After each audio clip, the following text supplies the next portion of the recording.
Webkinz has been a part of my life since I got my very first Chihuahua in 2007 as an 8-year-old little dream jelly, mesmerized by the idea of a stuffed animal coming to life online and feeding it as many corn dogs as I wanted. But as a 24-year-old dream jelly, I actually still play Webkinz, and it's even what inspired me to start my YouTube channel. I wanted to make a deep dive full of all the weird little facts I know about one of my favorite games, but it just never came together right.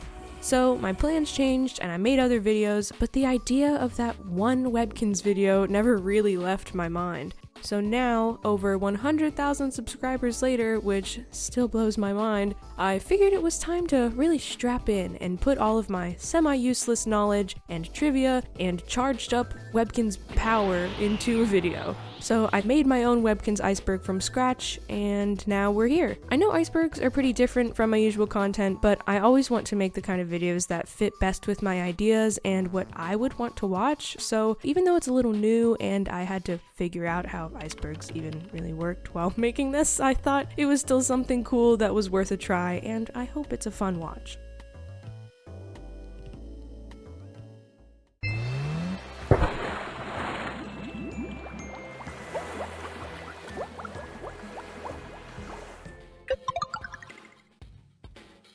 Hosts are characters that host different activities and areas in the game and essentially run Webkinz world. Hosts like Miss Birdy, Tabby Von Meow, Dr. Quack, and Arte are some of the most recognizable, but there are a few honorable mentions too. They all have their own personalities and even voice-acted lines to really bring the characters and the world to life. Even if there aren't a ton of different dialogue options, hearing Arte say, "Welcome to the curio shop. Hope you find what you're looking for," somehow still never gets old. The town of Kinzville that all Webkinz live in actually has a government. It only consists of a mayor, but that mayor has been voted in by players each year since 2015, so there's no worry of anthropomorphic animal tyranny. Mayoral candidates even have election campaigns complete with slogans and promises of new prizes and features. One of my favorite parts of playing Webkinz has always been the sense of community, and over the years, there have been a lot of different places for players to come together. Webkinz Insider was one of the most popular forums back in the day, and also where I personally made way too many bad trade deals as a kid. Plushy Pals and I Heart Webkinz were unofficial magazines full of anything from hot new Webkinz to tips and tricks with a Z. And KinzTube was the name for the hundreds of different videos, not only just about Webkinz, but mostly featuring kids using their stuffed animals to act out things like music videos and sitcoms. It may sound silly, but some of these creators were actually even kind of like micro-celebrities within the community, with a video by KinzTube legend Strawberry516 about a Webkinz visiting a sadistic duck pretending to be a doctor being my personal favorite and one of the most popular. It was funny, trust me. Nowadays, the Webkinz community does still exist, though magazines and kids making their plush dance to LMFAO songs have mostly been left in the past, making Discord and Reddit among the larger spaces for current day fans. TVs in Webkinz are actually functional, with the world's most specific remote allowing a choice between 3 different channels: Monkey and Monkey, the comedian ventriloquist duo, the secret chef that teaches in-game recipes, and the winner shows, which are essentially Webkinzified sitcoms. Mazin Hamsters was a feature dedicated to the specific purpose of, you guessed it, caring for hamsters.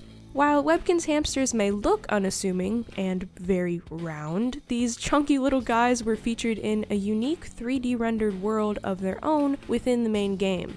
The hamster homeland, if you will, while a world within a world, was still pretty immersive with multiple different regions, mini-games, an item shop, and even a feature that let you build freeform tube mazes that hamsters could run through in their special little balls for your entertainment.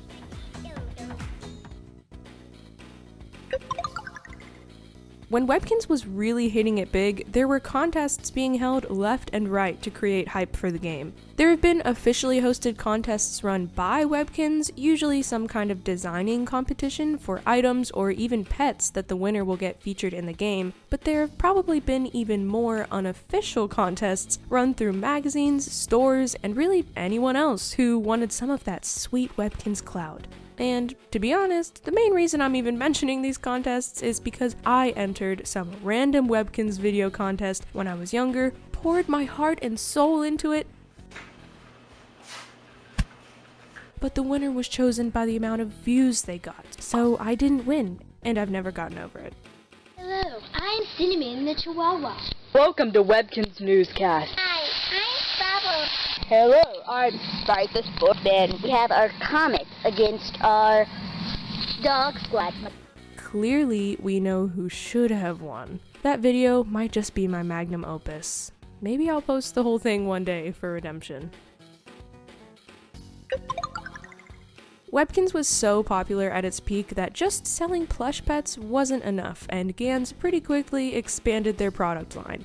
Most of the items make sense for the brand, like accessories for the plush pets, clothes, and mouse pads, but then they started getting creative, and pretty soon there were Christmas ornaments, Kinz bands, a blatant Silly Bands ripoff, a physical CD of original Webkinz songs that features a blatant High School Musical 2 ripoff. I will always find a way to mention that movie. Trading cards released with an official trading card game, and my personal favorite, the Webkinz lip gloss and body spray. I don't doubt that these were popular with the younger demographic. I mean, I was a goopy lip gloss and cheap body spray connoisseur myself when I was younger, so I can see the appeal.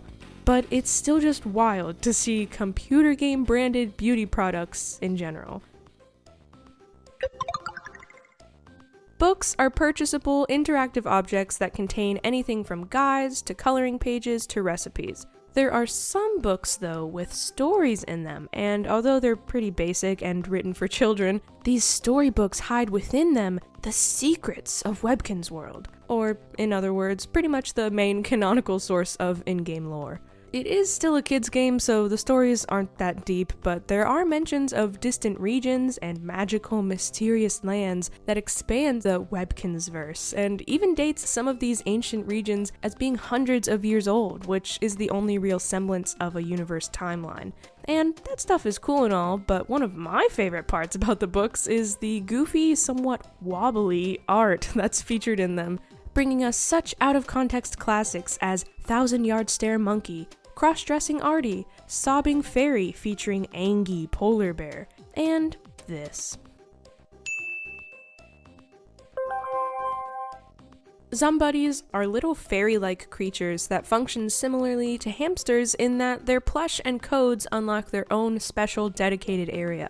The gameplay around Zumbuddies is pretty basic and minimal, but I still find them interesting because when playing with them, your Webkinz sits and kind of watches over them as if the Zumbs are their pets. A pet for your pet. If your pets can have pets, then do Webkinz know that they're pets? Can Zumbuddies have pets too? Can their pets have pets? Does it ever end? Item trading and collecting is currently one of the biggest draws of Webkinz, and it all revolves around a generally agreed upon value system. There's a lot of specific details that I won't get into, but the bottom line is that despite technically being unofficial, this value system essentially rules the game's current playstyle and a majority of its current player base, so it's pretty important.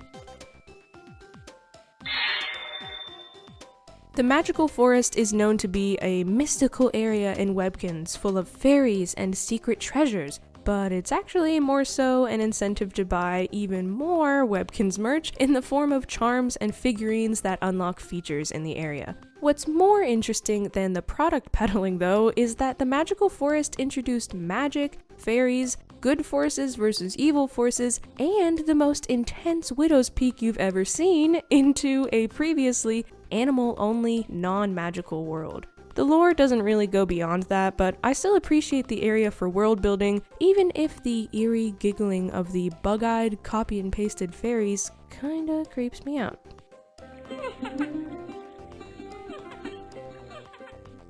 That's not permanent, is it? Plumpy is an advice columnist for the Kinzville Times. She's pretty quirky and trustworthy, according to her, and gives great advice for the inhabitants of Webkinz World.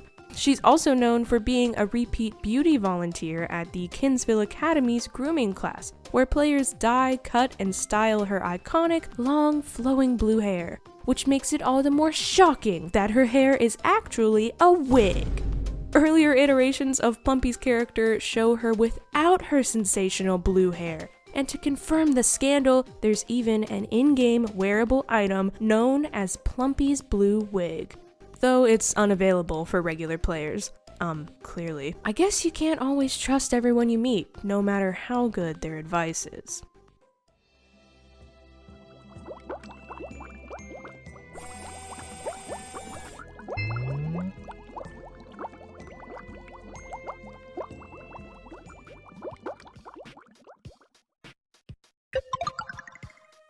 Webkinz Mania was a term used to describe the way that, during its biggest growth period and at the height of its popularity, players were just absolutely obsessed with the game. Retailers were sold out for months, and as soon as they got new pets in, they were sometimes gone within minutes, turning regular Webkinz buying into a desperate scavenger hunt. Webkinz Plush were banned from a number of schools for being classroom distractions. Some parents were even boycotting or otherwise slandering the game for being the cause for hundreds of kids to spend hours at a time on the computer instead of being outside or doing literally anything else. It got to the point that Webkinz even had to post some suggestions for alternative, non-digital Webkinz activities to encourage kids to manage their online obsessions. It was me. They were talking to me.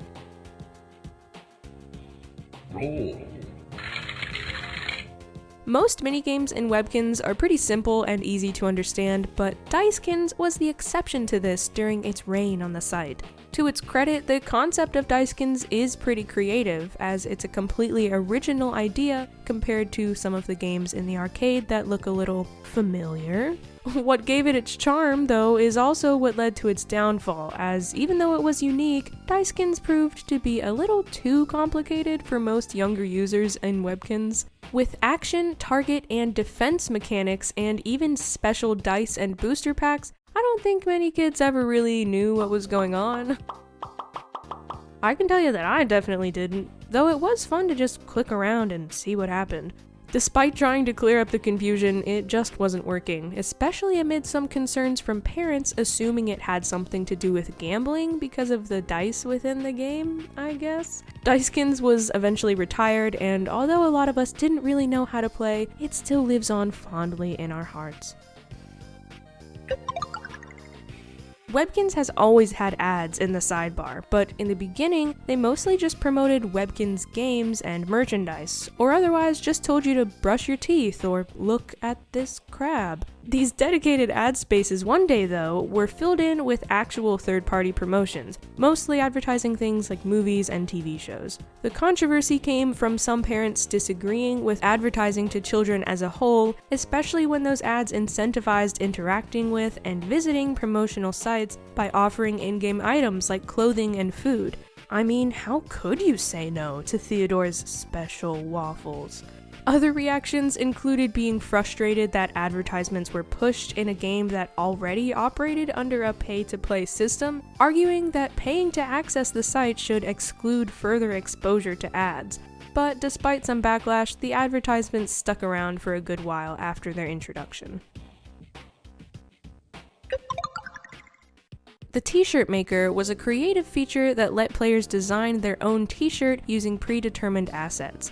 These shirts weren't just for designing though, as they could then be purchased and worn by players in real life. The t-shirt maker was eventually retired, with the implication being that it was just too complicated to upkeep, though I still like the concept, however short-lived it was, if only for the idea of tons of blurst, unofficial yet official Webkinz merch designed by children that must be floating around out there, somewhere.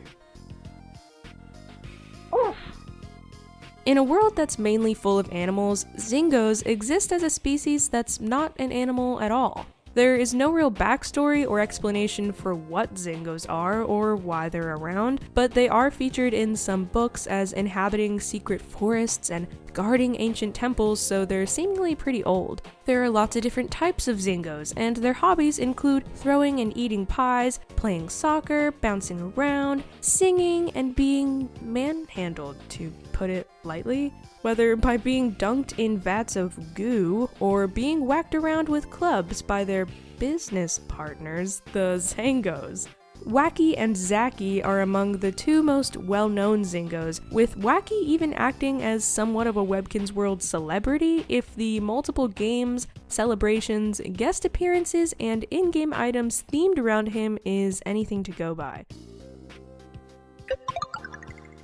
Deluxe membership is essentially Webkinz Premium, a subscription service within the game that gives paying members access to things like exclusive games, cosmetics, and prizes. As nice as that sounds on paper, Deluxe was actually Gans playing the classic card of creating problems to sell you the solution, which mostly came down to locking games and features that were previously accessible to all players behind a brand new Deluxe paywall, more than introducing anything completely new. This, along with the fact that it's a premium subscription at a fairly high price within a game that, when Deluxe was first introduced, was already exclusively pay to play, sparked a little frustration among players, to say the least. For the 10th anniversary of the game, Webkinz announced something big was in the works, and eventually unveiled the highly anticipated Webkinz X, a major update to the game and its system. This overhauled the game's user interface and pet care system, and also introduced some new graphics, features, and prizes. All of this new content should be a good thing, and while the quality of life improvements were well received, Webkinz X is also infamous for allegedly breaking even more features than it introduced, including but not limited to interactive gardening, TVs, party packs, some interactive books and games, visiting friends' houses, and many item animations, causing them to now forever stand still. And on top of all of that, the new care system took away the ability for Webkinz to get sick, retiring Dr. Quack, one of the most beloved hosts in the game, and introducing a care heart that's filled in by completing new pet requests to replace the health bar. The care heart is another feature that's fun in theory, but is generally regarded as being pretty annoying, as pets now bother you to buy items you already own, ask to play games with daily limits after they have already been played, and just generally ask for things every 2 seconds and pout when they don't get what they want within 3 minutes. It's safe to say that not everyone is a fan. There are a lot of pets with strange or unusual patterns on them, but the collection of Webkinz patterned puppies in particular took on a life of their own with some of the most extensive and sometimes unusual themes. It started with a love puppy, a simple design with pink and red hearts all over as a Valentine's Day release. But as the patterned puppy pack grew, the designs got more specific, including peppermint, snowflakes, ice cream, donuts, spooky, tie-dye, cheerleading, ballet, chocolate, peace, peace and love, peace out, scribbles, tropical island, and even texting, just to name a few. I feel like the stash dash in particular encapsulates both the vastness of the patterned puppies and the pop culture of 2014 all in one.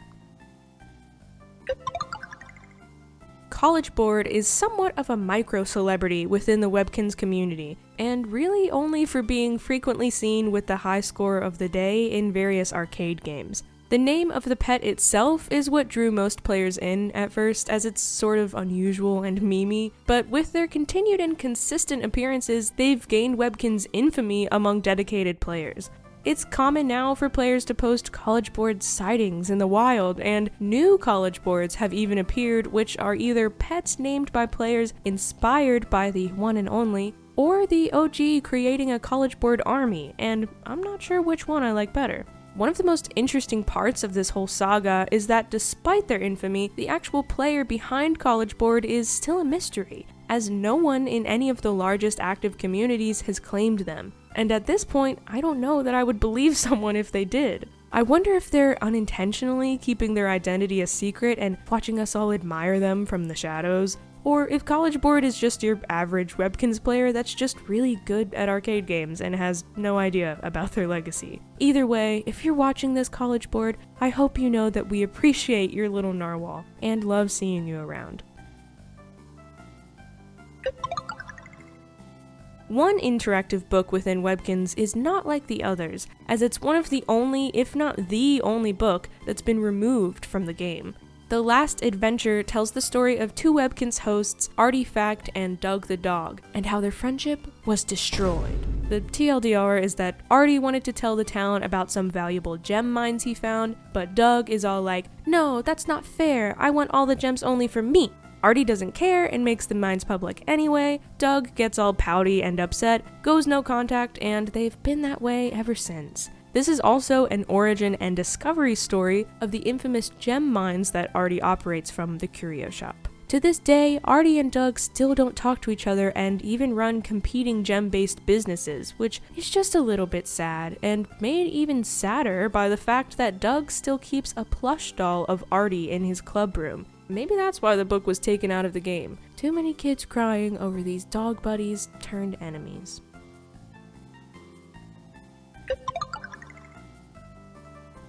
In 2019, Gans announced that the original line of Webkinz plush pets would be discontinued. But in 2020, they announced the next generation of Webkinz, a brand new game in a 3D style complete with a new line of Webkinz plush, which was called Webkinz Next for distinction from the original game Webkinz Classic. Webkinz Next is not only a modernized version of the classic game, but even has some crossover functionality for existing classic players and is marketed as a second Webkinz world instead of a replacement. A lot of the same games, locations, and characters carry over from Classic into Next, and features that can't be added or fixed in Classic due to the game's age were also implemented in Next. But even though there are still plenty of technical issues within Classic, many players still admit to not playing Next or liking it at all. A lot of Classic players dislike the 3D art style, calling it dated or poorly done, especially when it comes to the new look of the Webkinz themselves that are known for being cute and charming and now look like this. Even with the bug fixes and quality of life improvements, Next just generally lacks the nostalgia, charm, and creativity that many players love about Classic. Both games are still running and updated regularly, though Next is definitely the main focus with its plush line and less restrictive engine for the time being.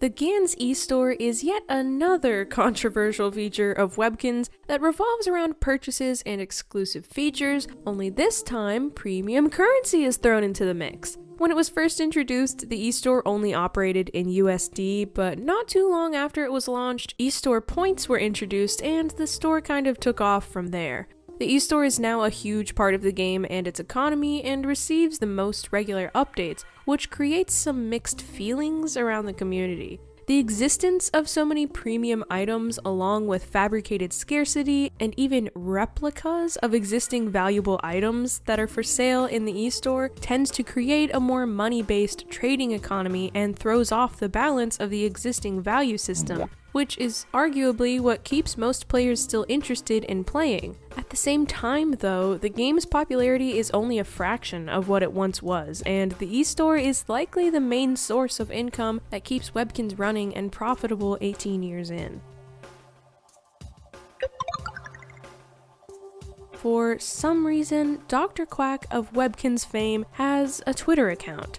To be fair, if there was any host that would have one, it would be Dr. Quack, as he's somewhat infamous among Webkinz players. Dr. Quack loves to tweet memes and sometimes drop some character lore, which is interesting, but one of his most heinous posts has to be this one. You know Dr. Quack had to do it to him. Mystery boxes are a type of eStore exclusive item that are the Webkinz equivalent to loot boxes.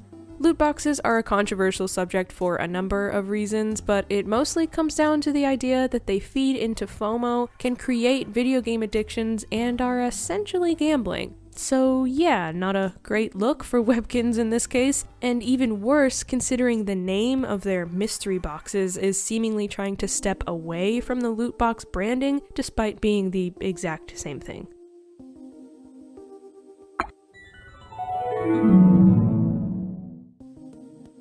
Wishing Well is a game in the arcade that gives out Kinz Cash prizes, but this is Wishing Well 2, a sequel. So what happened to Wishing Well 1? The first Wishing Well had a similar gameplay style, but it resembled more of a slot machine than a wishing well, which is the speculated reason behind it being replaced with a sequel after only a couple years of being on the site. For many successful independent games, there's often a Facebook game not too far behind them, and Webkinz was no exception to this. Webkinz Friends was a Facebook version of Webkinz that functioned like a mobile game with levels, an energy system, and of course, glorious microtransactions. It mostly revolved around collecting items and building up the town, but without the charm of caring for pets and all the varying activities from the main game, I can see how it might have alienated some players or never drew them in the first place. It only lasted 2 years before shutting down. Webkinz are collector's items, and as most collectibles go, some are valued more than others. The value scale for Webkinz is based around the age, rarity, and condition of the plush, and with hundreds of different pets, it makes for some pretty varying prices out in the wild. Some start at around $50, but can shoot up to the $100 to $200 range if they have tags.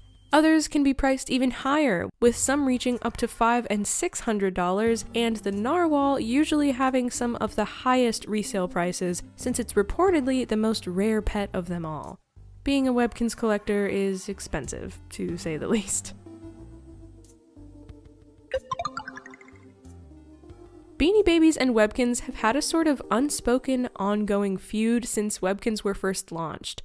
Early Webkinz are pretty well known for being made of this fabric with hairs all over it, which bears a bit of a resemblance to some models of Beanie Babies. Webkinz was also usually compared to the Beanie Baby phenomenon early on because of how feral some people were going for them. After Webkinz really took off though, it was Ty that made a new product line 3 years after Webkinz launched called Beanie Babies 2.0, which was heavily inspired, shall we say, on the plush pet to virtual avatar model of Webkinz.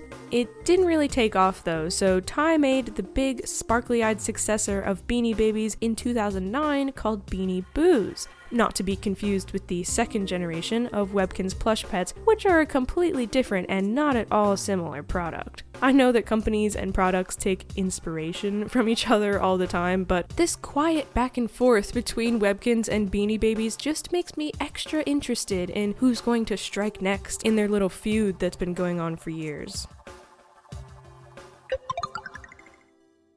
Webkinz has a lot of filters in place so that kids chatting online or naming their pets in a public space can't get away with anything naughty. In recent years though, the player base for Webkinz has transitioned to mostly adults, so you'll likely see more creative pet names based on puns or celebrities more often than some of the nonsensical names from some people's childhood. But an adult player base has also created a trend of pet names that are a bit more imaginative than others, especially when it comes to trying to come up with the most creative way to get around the text filters, which can really catch you off guard when encountering these pets in the wild. And side note, while I was trying to get some footage of the filter and test what would and wouldn't be allowed, I accidentally got some weird names through myself, and I'm just so disappointed in myself for thinking that for some reason Big Chungus and Singular Ball wouldn't be allowed.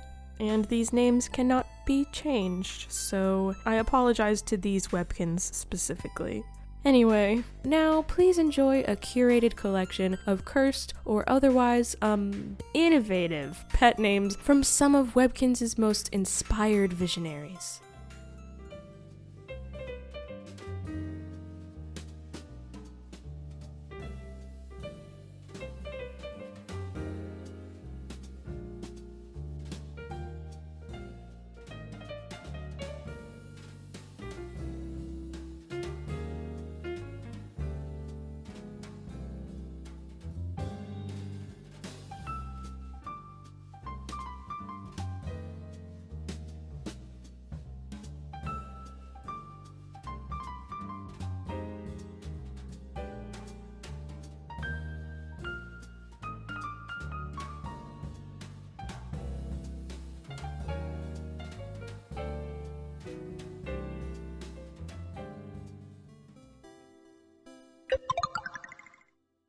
Even though there were a lot of promotional in-game items released over the years, there were only ever 2 promotional pets created. The first third-party promo pet was the Hopping Bunny in 2011, modeled after the main character from the Easter movie Hop.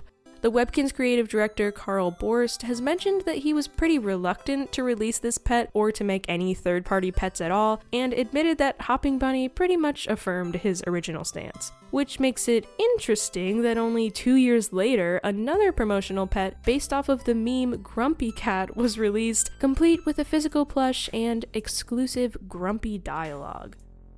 So sassy.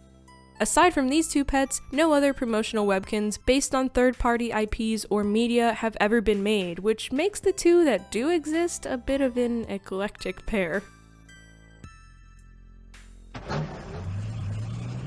Webkinz grew popular enough throughout the 2000s that in 2010, Gans went on a countrywide tour in a van across America to promote the game. At each stop, the team would put on a Webkinz fair of sorts with tents, music, prizes, and contests for the ultimate stuffed animal party. The Webkinz road trip went on for 3 more years after that, with the final trip being in 2013. I sadly was in my too grown up and cool for Webkinz era when this trip ever came near me, so I didn't even know it was a thing, but of course now, as an adult, I'd love nothing more than to visit an official Webkinz party and just talk about one of my favorite games. Bring back the Webkinz road trip, we deserve it. One of the earliest points in the Webkinz timeline can be traced all the way back to 2003, to the patent for the concept of Webkinz. A lot of this patent is full of technical talk and lots of diagrams, but there are some interesting bits, including mentions of features that never made it into the game, like a bank and a driving school. There's also some very early iterations of Webkinz pet designs, from this chunky little horse to 3D rendered pets that were scrapped early on, and a little pig that I like to call Cursed Charlotte. The combination of all the compression artifacts with her unfortunate looking face kind of makes her look just a little bit unsettling, but I still love her.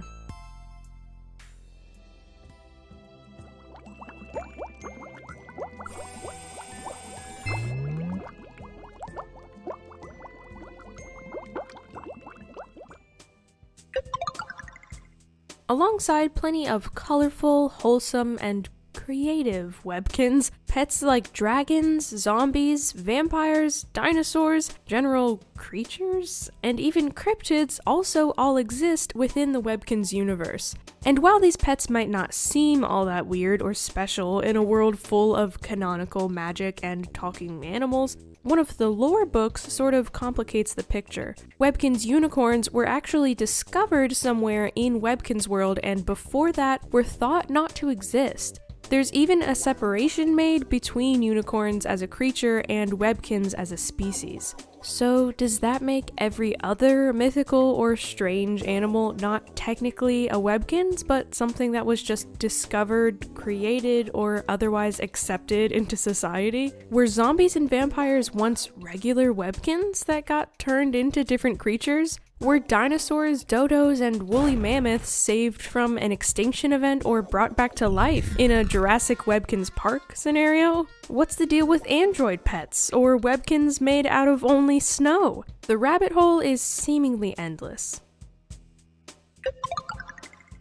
Googles are a pretty iconic Webkinz, known for having no arms, bad posture, and being mistaken for a duck or platypus by clueless parents since 2008.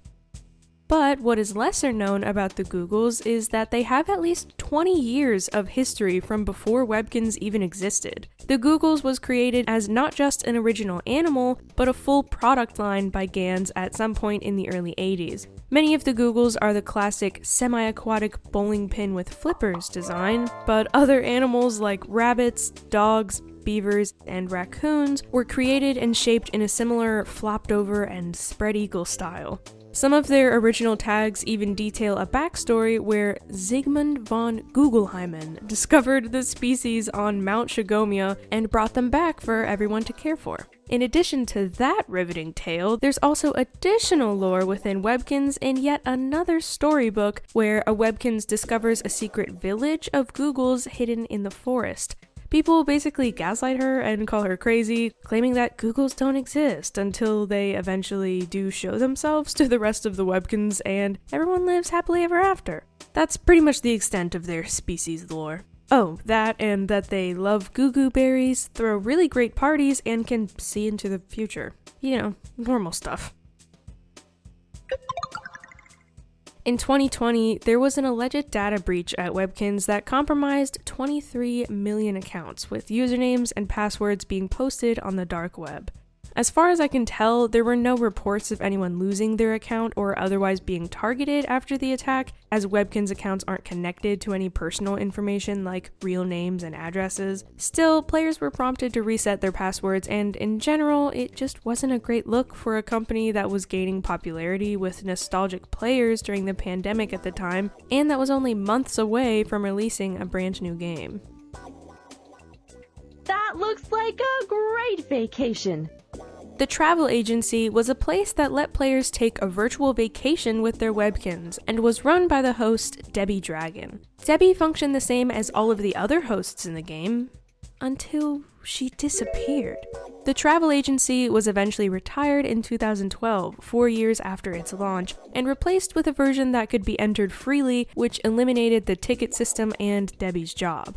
After the travel agency was removed, Debbie was just gone. She no longer appeared in the friends list of players who had her added as a friend and couldn't be friended by any new players. She can to this day still appear as a random guest judge in the stadium area of the game, which is a good sign that she's not completely erased. But aside from that, Debbie is nowhere else to be found, and she has only ever shown up in one other place since she's been gone. In a promotional video where she's seen waving from a train. This video was posted 2 years ago, 9 whole years since her original disappearance, and there's no explanation of why Debbie was featured in it or where she's going. Kind of eerie, but I'm sure there was no bad intentions, and Debbie was just removed after her job was no longer needed and is hopefully somewhere off having her own vacation.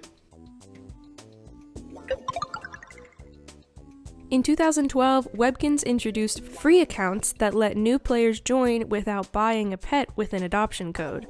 When it first launched, there were only 2 pets that free players could choose from, and they were simply cat and dog. The cat and dog stand out for being plain in their design and not having any descriptive name. Within the same year of their release, the free pets were changed to a collection of regular pets, and the cat and dog were removed as adoptable pets entirely. So, despite being completely free and not being overly valuable, the cat and dog are still some of the most sought-after virtual pets because of their short-lived adoption period and their exclusivity.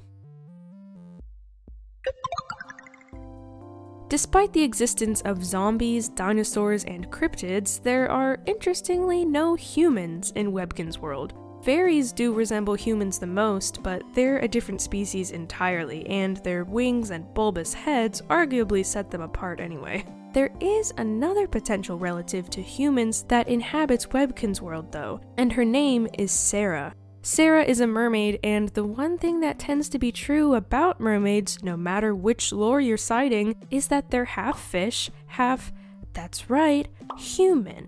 And if someone can be half human, does that imply that there are, or were, full humans somewhere in Webkinz world at some point? Did they evolve into mermaids? Or do they still exist somewhere, waiting to be discovered like the unicorns and Googles? It gives you something to think about. A lot of features from Webkinz Classic carry over to Webkinz Next, but a feature that is entirely new to Next is the inclusion of babies. This may not seem like a big deal, but the thing about the existence of babies is that they have to come from somewhere, which brings us to Webkinz breeding. Next actually calls this process sparking, but a baby is made from 2 separate pets that are called parents with a pretty detailed genetic system that can be passed down to the baby, so it's basically breeding. Now, there's nothing wrong with this feature in general. It's not my Webkinz, but I can see why players would find it fun, and it's overall harmless. Except for the fact that babies that both originate from the same parents can also spark a baby together? Given that the process is sparking and not specifically breeding, I guess this makes this not technically bad, but again, there's a clear genetic process, so it's kind of skirting the line there. And if this does have nothing to do with traditional breeding, then is it some kind of genetic splicing? How are Webkinz really made? Webkinz prototypes are pets that just never came to be, or at least needed a little work before being finalized. The original 8 Webkinz released for the launch of the game makes up a pretty classic lineup, but among dogs and cats, there was talk in the beginning of including a lobster, of all things, within this group. It got far enough in production that it even had a prototype plush made and made a seemingly accidental appearance in the t-shirt maker at one point. A teddy bear that seems a little similar to another toy brand was also considered for the original 8, but got a similar treatment. Only a few other known prototypes exist, including an orca, parrot, flamingo, and dolphin, though they're super rare to find. The fact that they have been found, though, means that there could be tons more unassuming prototypes out there just waiting to be found. Ah yes, the notorious Webkinz Unaliver. It's not usually called that, but for the sake of YouTube's love of censorship, I'm just going to say Unaliver. This has to be one of the most infamous rumors surrounding the game, with its legacy still going strong even 16 years after its initial introduction. And if you've never heard the story of the Webkinz Unaliver, it goes a little something like this. At some point in 2007, during the height of Webkinz Mania, a rumor began to circulate of something sinister in Webkinz. No one knows for sure where it started. In a forum, on the playground, or as a whisper in the wind. Spooky Webkinz stuff, Dr. Quack. Some say it was a Webkinz gone feral. Some say it was a Neopet taking revenge on its competition. And some said it was even a beloved host, posing as someone safe and helpful, only to turn on Webkinz when you least expected it. All so different, yet one common thread linked each story together. Whatever it was an Unaliver. According to legend, you could encounter this Unaliver through strange boxes, mysterious letters, or even from clicking in specific areas of the game one too many times. No matter how it happened though, any Webkinz caught by the Unaliver was sure to be logged out of life permanently. And that would all be really scary if any of it was true. Pretty soon into its inception, the rumor was debunked by an official statement made by Webkinz, claiming that the game was completely safe and nothing could ever harm Webkinz pets. I'm sure now it all just sounds like a bad creepypasta, but tons of Webkinz players were pretty young at the time and a lot of them got pretty scared. I can verify this because I also fell for the rumor myself, the evil Neopets strain, if you're wondering, and I must have missed this official everything's all good now notice somehow because I continued to look over my shoulder for the Webkinz Unaliver for probably a little too long. Despite the rumor being so old, it lives on in infamy for being so quickly spread, disruptive, and frankly scary, at least for a children's game that otherwise was nothing but family-friendly. Dr. Quack's reputation in particular has never fully recovered from being a prime suspect, but he memes about it enough that it seems like he's over it. I'm just glad at least that I know better now and that there are no threats to my beloved virtual little guys. As far as I know.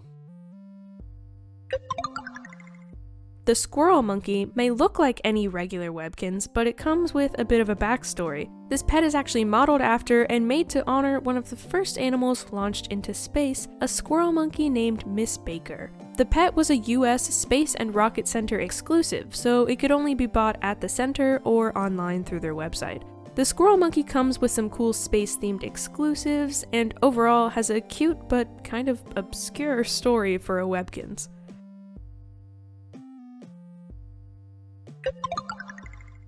The concept of Webkinz as a product is that a stuffed animal in the real world turns into a real and animated, yet virtual, animal within the game. Yet, there are some pets that, even within Webkinz world, remain stuffed animals, or at least some version of one.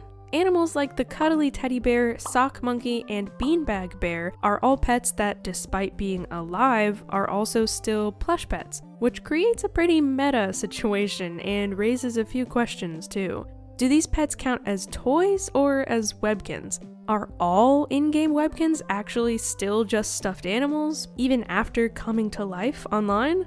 And one of the most bizarre questions, what does this mean for the large collection of in-game virtual plush toys that act as decorative items? Can they come to life too, despite never moving and being labeled and treated as objects?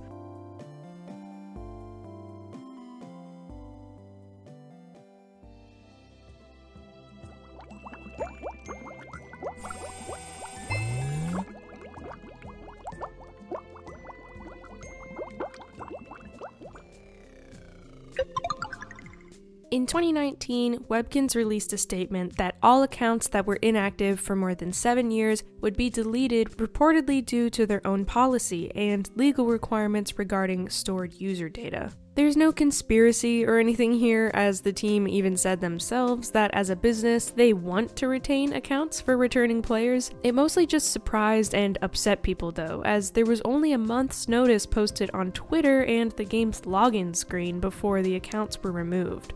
Players who hadn't logged on in 7 years or followed the game for a while likely wouldn't have had any other way to find out about the purge, which just makes for an eventual disappointing return whenever they did try to log back in at some point. In 2021, a string of seemingly random permanent account bans caused players to suddenly worry for the safety of their accounts. Some of the banned players noticed that what almost all of them had in common was that they were in the designated trading room of the game, trading multiples of the same items, and were banned and booted from the game before they could complete the trade. When one user reached out to the Webkinz team to try and solve the issue, they were essentially told that the reason for the bans was because of suspicion of duplicating items. This lines up pretty well with a known older exploit from at least 2015 that let players duplicate items in the trading room when placing multiples of the same item on the trading table. Webkinz does have a strict no cheating policy in place that outlines the possibility of a ban when violating it, but allegedly none of the users posting about their bans were actually exploiting this glitch or were even aware of it in the first place, which makes this reminder that Gans posted about the cheating policy come off as just a little bit condescending. The immediate and permanent banning, apparently based only on suspicion of cheating, was not a great look. The bans also imply that the glitch is still possible and hasn't been or can't be patched out, which sometimes does happen in games with older code, but punishing unknowing players for using a popular function of the game and essentially blaming users instead of the unpatched exploit is just kinda messed up.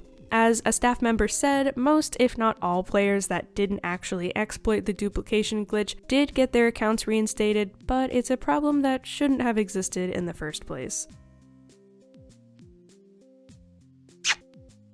Although it's theorized that Webkinz Friends wasn't exactly very popular, that didn't mean that they didn't try their best to attract more players while it was still around. And one of the ways of doing this was by creating a new romance between two of the most memorable Webkinz hosts, Dr. Quack and Miss Birdy.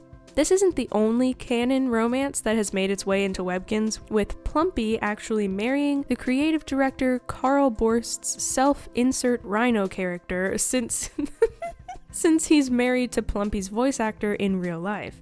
I'll give you a moment to process that deep cut. But Quack and Birdy's romance was seemingly more out of left field. It's hard to find any actual story or gameplay behind their advertised date that they went on or any part of their overall romance, but it seemed to mostly involve Dr. Quack sending secret admirer notes and eventually the two of them going out on a romantic boat ride together. Though it's never really mentioned anymore, Dr. Quack did imply that they're still together as of at least 2017, so here's hoping they're still going strong. You've heard of plush pets being sold for high prices, But what about digital pets? In yet another eStore-based controversy, there is a collection of digital pets that is priced higher than any other. The first Moonlight Pet was released exclusively on the eStore in 2016, for 1 day only with a limited quantity of 200 and for over $100 worth of eStore points. Valuable digital items from any game being resold for a lot of money is nothing new, but the Moonlight Wolf was sold directly by Gans and was really only valuable because they claimed it was and made it so limited. Beyond that, there was also the issue of the Moonlight Wolf being a direct recolor of an existing pet, all the way down to its pet-specific item and food that come exclusively with its adoption. So essentially, this guy was an exclusive $150 purple rehashing of an existing pet. Yikes. The Moonlight Pets became an annual tradition after this, with a new purpley Webkinz being released each year with the same ongoing issues. Available for 1 day only, high price points, and lazily recolored avatars and exclusive items. They did get rid of the quantity limit and lower the price a little bit, which is something, but for something that still costs around $75, you'd think that these super exclusive collector's pets would be a little more, I don't know, exclusive? The most recent Moonlight Pet of 2022 even had rigging issues with its avatar in-game so that it looked like this, which really shouldn't happen with any pet, but especially not one that costs $75. In more recent years, the Moonlight Pets have seemingly stepped away from being direct recolors, both in their avatars and items, but the FOMO, price points, and fabricated scarcity of these pets being collector's items still just doesn't sit right with a lot of players.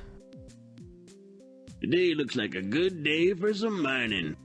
The deleted book, The Last Adventure, as we know, tells the tale of a friendship gone bad, with the blame pretty clearly being directed to Doug. I mean, why was he being so selfish? The mines as a public space have created tons of fond memories for players. Mining in the caves, collecting their gems, trading for the Crown of Wonder, it's great for everyone. Especially one person in particular. Maybe I'm too much of a conspiracy theorist, but I have my own theory about who the real villain between Arte and Doug is, and let's just say he really is a dog. Yeah, they're both dogs, and that doesn't really narrow it down, but just hear me out, okay? The Last Adventure is told from Arte's perspective, but we never actually get to hear Doug's side of the story. I feel like there's a clear narrative being pushed throughout the book of how Arte is kind and thoughtful for opening the mines, and Doug is a selfish meanie for wanting them all to himself. But Doug's main complaint in their argument is that they had an established deal as adventure partners, that Arte keeps all the artifacts, get it, and Doug keeps all the gems. But in this case, when he expects his end of the deal, he's turned down for the good of the town. Kind of rude, right? But sure, Arte was just making the right call in an outlier situation. No one dog could ever need 5 mines worth of gems, right? I mean, what would he do with all of them anyway? It's not like Doug, or anyone for that matter, could ever get away with gatekeeping the mines, only allowing 1 entry per person per day, and only with his permission, lowballing townspeople with precious gems to convince them to save up their collections, then eventually handing over a cheap replica of a priceless legendary crown for the trade of 30 rare gems, leaving him with an infinite flow of cash to destroy his ex-best friend's gem business and fuel his artifact-discovering adventures? Nah, no one could ever do that. That would be crazy. Unless... In 2021, Carl Borst, the executive creative director of Webkinz, did an interview with Forbes, and included in that interview was a question about the potential use of NFTs in Webkinz. Carl's answer was pretty vague, but had the ultimate sentiment that Webkinz had no immediate plans of releasing NFTs. In late 2022, though, Tumblr user FairyDraw04 posted this, which seems like a lot more than just following and studying NFTs to stay informed. FairyDraw04 claims that their friend found these images in the source files of Webkinz Next, which does line up with the art style and regular font used in the game. And if there were going to be NFTs, the Webkinz baby breeding system would be one of the best places to start, as these babies have the chance to be completely one of a kind with the crossbreeding of rare genetics and a little bit of luck. This is all just speculation though, and there's no way to say if Webkinz NFTs were fully considered for sure. All I'm saying is that there's a lot of ways that these stories would line up if these images were real. Milk Cat is the name of a meme surrounding the strange story of a childhood Webkinz player, their favorite plush, and milk. It gets just a little bit gross, so be warned. A thread of tweets in 2021 chronicled the exciting adventures of a Webkinz player in their childhood, where their favorite Webkinz was a seemingly innocent gold and white cat that was always full of milk. The OP says that they poured milk on the plush to suck it out as a nice little treat, and it was, quote, sopping wet all the time. The original tweet has been shared around in a cropped meme format, but that leaves out the parts of the thread that make the story even better, including the cat becoming rock hard and smelly after being ignored for a week, and OP making their friends hold it while it was dripping wet. Probably the best and most memorable part of the tweet, though, is the claim that they would slam it against walls and it would make a loud thud. Truly modern poetry. The original tweet, and I think the whole Twitter account, has since been deleted. I wonder why. And as an extra fun anecdote, in my search for the originals, I came across this reply that's also pretty horrifying. Milk Cat finally has a worthy contender. Although the tweets were deleted, Milk Cat's legacy lives on through the initial screenshots and of course plenty of memes, including a good amount within Webkinz itself. To really add the cherry on top, the pet-specific item that comes with a gold and white cat adoption is a giant carton of milk, which maybe is what inspired the OP? Either way, maybe other players don't want to claim it, but I'm proud of our history. Milk Cat is an internet treasure that will hopefully live on for generations. In 2021, on Webkinz Day, the game's annual anniversary celebration, what was meant to be a free gift for players turned into the unleashing of an army. Medallions are an in-game item that, when enough are collected of a specific animal, let players adopt a pet for free.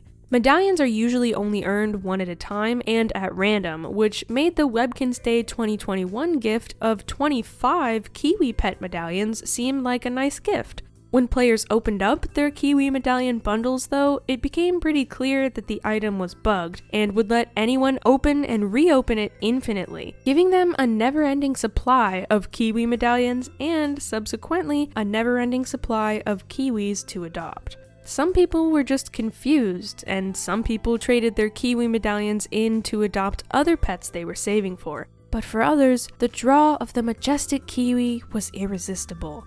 The subreddit was soon taken over by players openly admitting their exploits and posting pictures of groups of Kiwis, gatherings of Kiwis, armies of Kiwis. What began as a free gift turned into not just a catastrophe, but a Kiwi-tastrophe. Everyone was having so much fun that not many stopped to think about the possible repercussions. The crackdowns from GANs came early on into Webkinz Day, with players being banned left and right.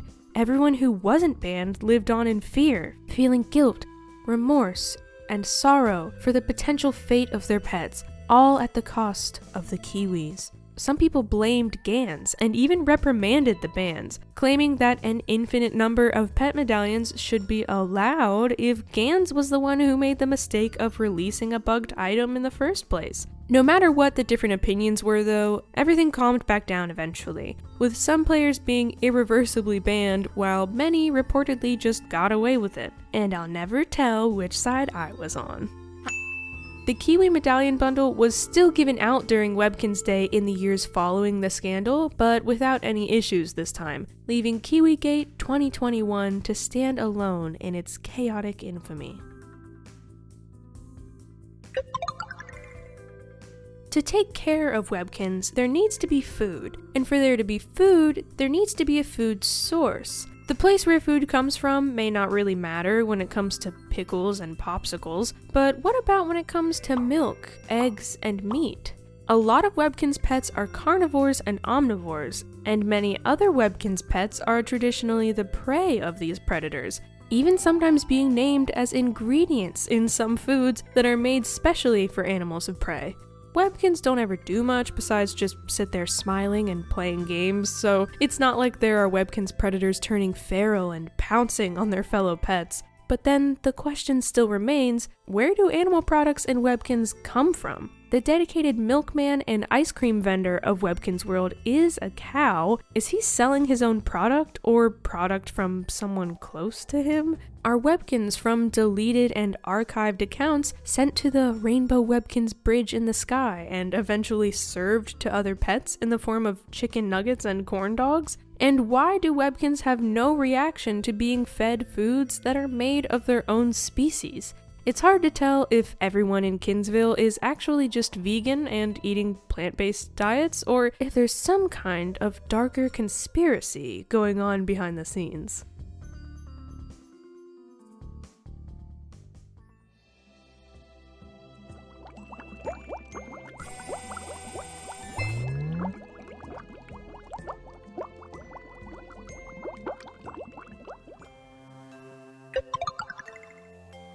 While Mazin Hamsters was fun while it lasted, it did eventually get shut down in 2015, which is a sad story for the players who loved the game, but I have to ask, did anyone ever stop to think about the hamsters? After Mazin Hamsters was discontinued, the 2D hamsters on player accounts lived on, except hamsters don't function as regular pets. They don't come with special adoption items, and they don't add to your total pet count. It's almost as if they hardly even count as anything. And now that I think about it, don't they always look kind of sad? I mean, I get it. If my homeland was deleted, I'd be having a constant existential crisis too. But there might be more to the demise of the hamster homeland than we thought. These tiny, clinically depressed little guys were booted from all they knew, with regions and a currency and an economy. Now they're just left to sit there in Kinzville, no longer Mazin Hamsters, but also not official pets, existing in a 2D landscape with no way back to their homeworld and stuck in what I'd like to deem Hamster Purgatory. So that leaves the question, did they leave the hamster homeland willingly, or were they forced out after it was deleted, destroyed, or worse? Are they really trapped in 2D Webkinz with no escape? If someone is behind the fall of Mazin Hamsters, who did it, and why? Leaf Leaf was a very short-lived game that was included in the original launch of Webkinz in 2005. It was a pretty basic match 3 game that was already not in good standings with the creative director during launch, so it was replaced with another match 3 game only months into its existence. The game itself really isn't anything special, except for the humans. A set of human hands can be seen raking leaves on the title screen of the game, which is the only real case of humans ever seen in Webkinz World. Was the game removed because the humans were actually removed too? And if not that, then where did the humans go, and why? Were they part of Sarah's family? Is Leaf Leaf Guy one of her ancestors? Humans have never been seen or mentioned anywhere else in the game since Leaf Leaf, which creates quite the mystery.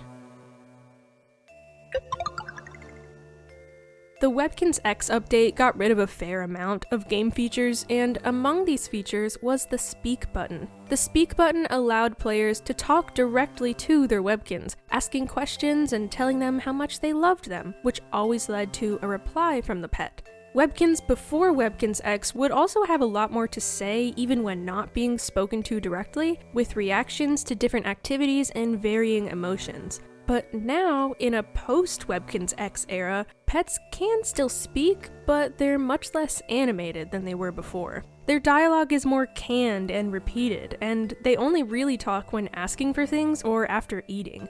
The removed option of being able to speak to pets directly and to hear more from them unprompted feels like there's more of a barrier between pets and players now. It makes me wonder if pets didn't just become less talkative, but were somehow quieted or intentionally made to speak less. Persephone knows fashion. Persephone is the pink poodle host that runs the Kinz style shop, and even has her own fashion-themed game that she's featured in as a mascot. For someone who's so well-known and recognizable, you'd assume that Persephone was treated just like any of the other hosts in Kinzville, but the weird thing is, she's not. Most relevant hosts can be added as friends by players, which then lets them respond to letters and play games with users as NPCs. Hosts automatically accept friend requests and always appear as being online, since duh, they don't ever leave the game. Persephone, though, is the only host that isn't displayed as online, and she never has been. She will automatically be added as a friend when users type in her name, but that's all the interaction you're able to get. She can't be invited to play games, and no responses can be found when trying to send her any mail. If that's not weird enough, not only is she never online, but she also has a family score under her name, a score that's only available and displayed for real players and disabled for hosts. And although she runs her own store, the stock in it never changes, and instead of directly greeting the player like all the other hosts when they enter it, she'll usually just say some indirect phrase about fashion and not much else, and in a voice that has a crunchier than usual audio quality. Time to look gorgeous! Choose the piece of couture that you'd like to buy.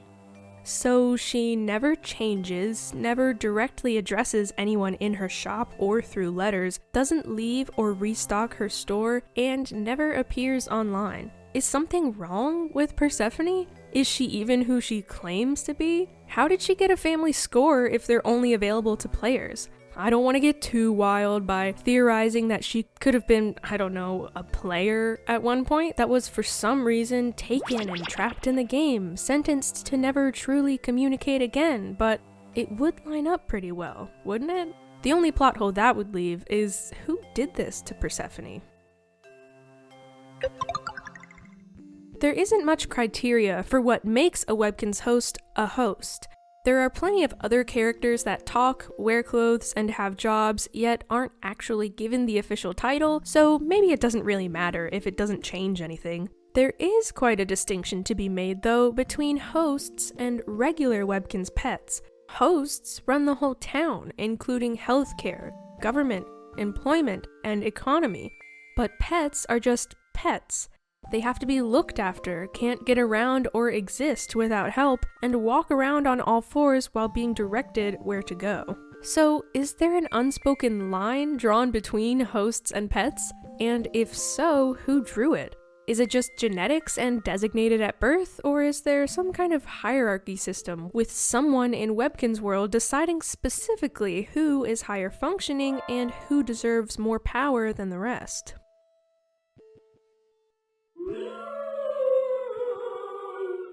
There are at least 3 confirmed recurring ghosts that inhabit Kinzville: the Halloween Ghost, Ghost Pirate, and the Ghost Pirate Princess.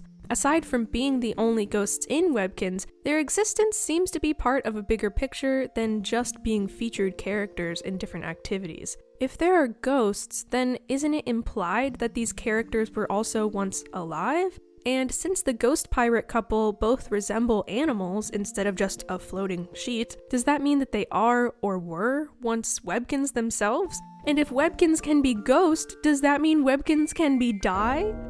This wouldn't be such a hard-hitting question if it wasn't continuously stated over the years that Webkinz can't die, and that even more, nothing can hurt them at all. But these ghosts seem to prove otherwise, and if they really are dead Webkinz, then that raises an even bigger question. In a world where natural predators are tame, all sickness can be cured, and starvation doesn't exist, then what was it that turned these ghosts into ghosts? And are they able to hurt other Webkinz too? Around 2013, Miss Birdy, the penguin host that runs the adoption center, got an updated look. Her character model hadn't changed since 2005, so safe to say she was due for a makeover to match all the other, more modern graphics. But other hosts and areas of the game that have received cosmetic updates have never been changed quite so drastically. Miss Birdy received a whole new wardrobe, changes in her body, a new hairstyle, which, by the way, was apparently just a hat in her previous version. They kind of retconned that even before her new update, but this older post clearly says it all. To me, it also says I probably should have kept my hat on, but that's just me. The last major change in Miss Birdy was even in her voice, which really finalized the update to her character. Are you thinking of adopting another Webkinz? If so, let's begin. Now it's time to give your pet a name. Please enter the adoption code that came with your pet. Okay, now all we need to know before we can send this pet home with you is their name and whether they are a boy or a girl. This update may not have been the most popular of changes, but games and their characters are updated and changed all the time, so it really wasn't a huge deal and didn't mean anything. Unless there's more to the story? I saw this Miss Birdy theory by user Webkinz Gal on Reddit 3 years ago, and it's really been stuck in my head ever since then. They raised some great points that would direct us to not only some answers as to why Miss Birdy suddenly changed, but also in the direction of who might be behind it. With these highly detailed and indisputable diagrams, we can see the changes in Miss Birdy's features, which are compared to none other than the face of Dr. Quack. With an eye color change, new eyebrows, change in body and head shape, and even a voice change, could all of these differences in Miss Birdy's appearance actually be the work of Dr. Quack? Did he somehow rid Webkinz World of Miss Birdy, disguise himself in her likeness, and take over the adoption clinic in her place? I can't imagine why he would do such a thing, but I have to admit, the evidence is striking.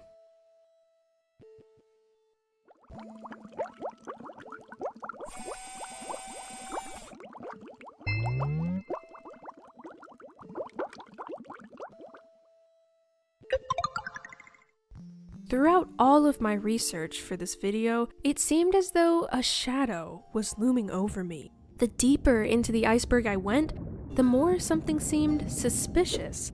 The more I investigated, the more my theory emerged.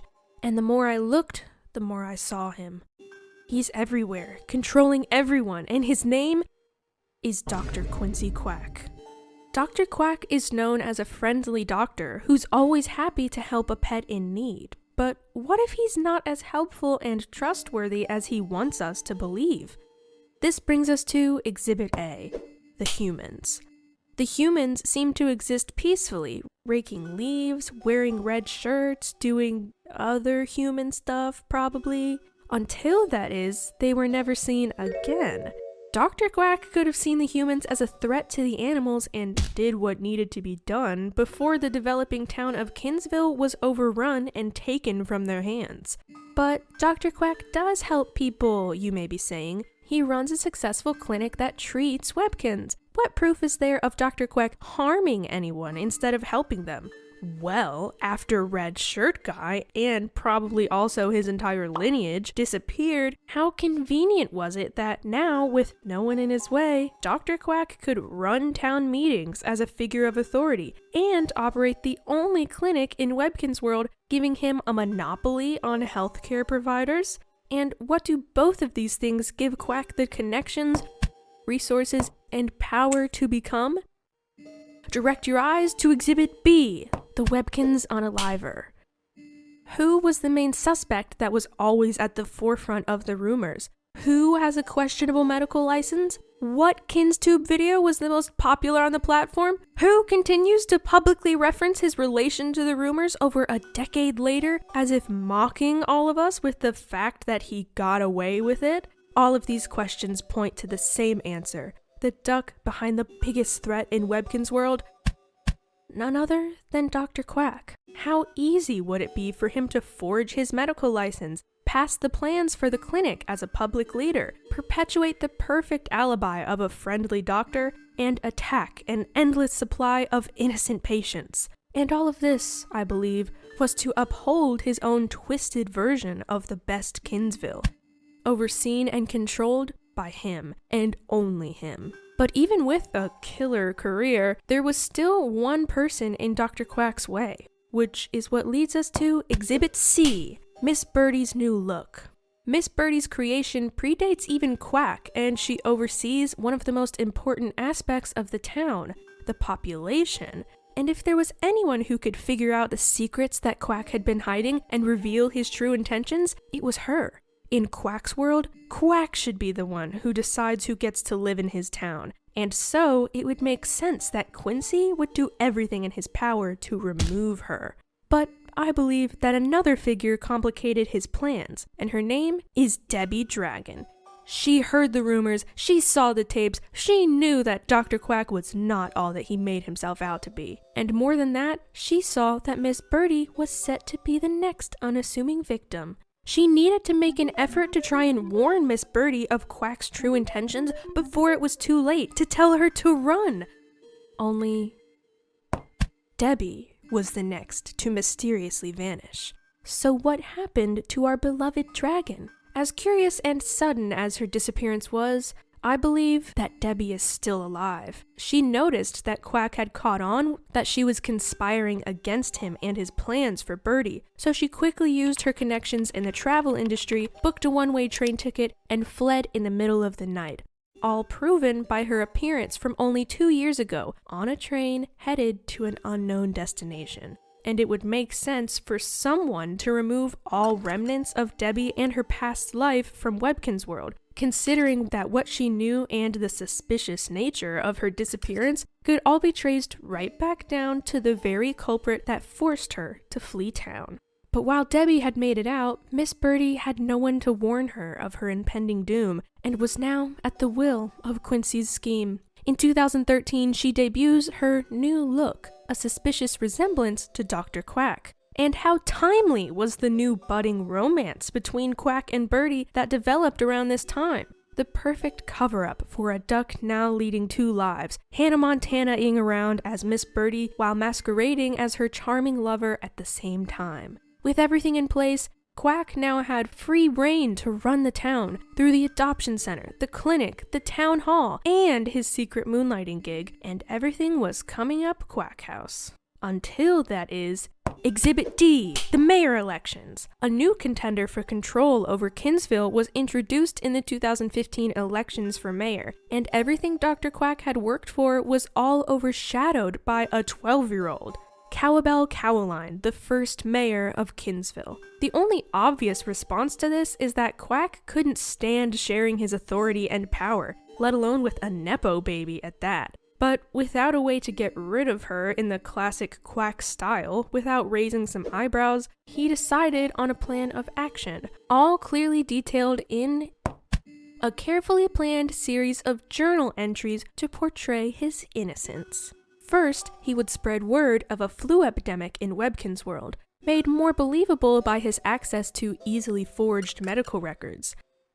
Step 2, he would enlist the help of Goober, the local scientist, to work on a cure for the flu. Step 3, Goober would create a chemical storm cloud that was an accident to him, but calculated for by Quack. The cloud rains the created cure down on all of Kinzville, even unwilling patients who may have otherwise avoided Quack and the clinic. In Step 4, this chemical rain does cure all of Webkinz of all sickness and disease, maybe the first real good thing Quack has ever done, but only for the purpose of Step 5, Quack's retirement as a medical provider, which opens the direct path to the final stage, Step 6, taking over as mayor.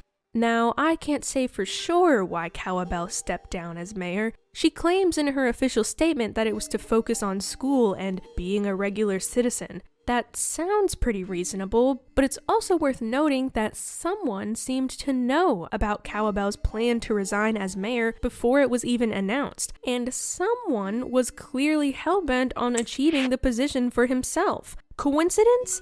I think not. But what would Quack do if he couldn't secure his vote for mayor? What if there was a whole world, separate from Kinzville, full of hundreds of citizens that knew of Quack's schemes and could ruin his campaign? Exhibit E, the Mazin Hamsters. The hamster homeland was known for its treehouse towers and tall mountainous regions, the perfect place to view Kinzville from above and see all of Dr. Quack's evil ways.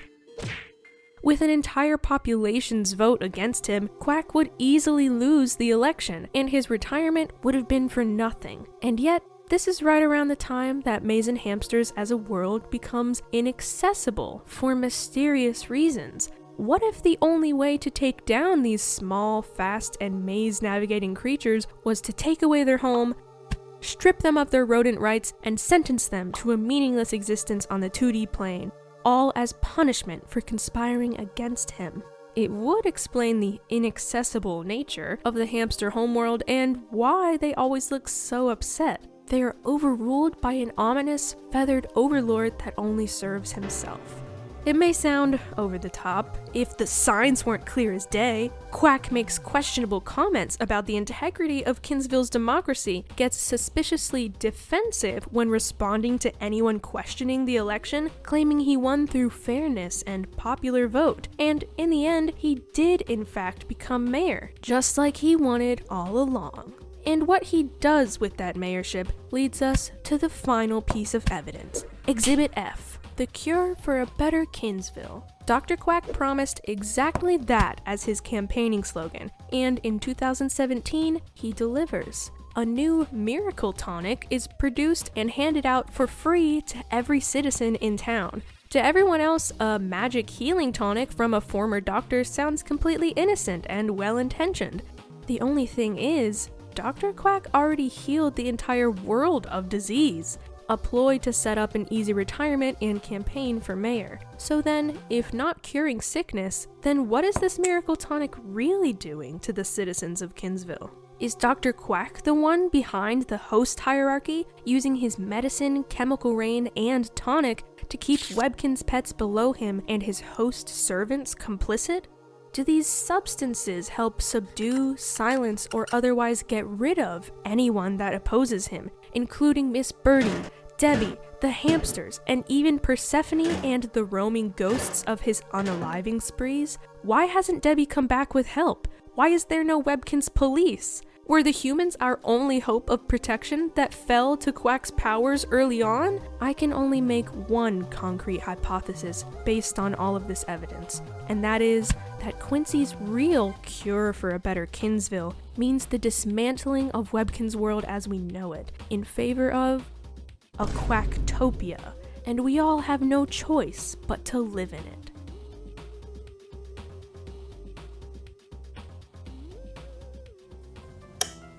So that's it! My first official iceberg is all done. Sorry it got a little dark there, but thank you so much for sticking around if you made it this far, and let me know if you liked it. I don't really have any plans to make other icebergs going forward, but who knows, maybe I'll find another topic I can make overly detailed and chaotic theories about at some point. Thank you again so much for watching, I really appreciate it, and I'll be back to the regularly scheduled programming with the next video. A huge thank you to Daniel E. from ABQ, Kevin Evans, Lorem the Otter Real, Brett Morgan, Bunzo, Vindicano and Irise, Hayden Campbell, Johan Ake, Lily Puff, Lucy Likes Tegan and Sarah, Mark Kent, Mr. Pants, Emily, Oliver E., Paper Sam, Pixel Puppy, Ritza, Sarah, Shaples, Theodore Nicolawilius, and the rest of my patrons for supporting me. I've commemorated my first iceberg by etching all of your names into a Patreon iceberg of your very own. It was really cold out there, so I hope you like it.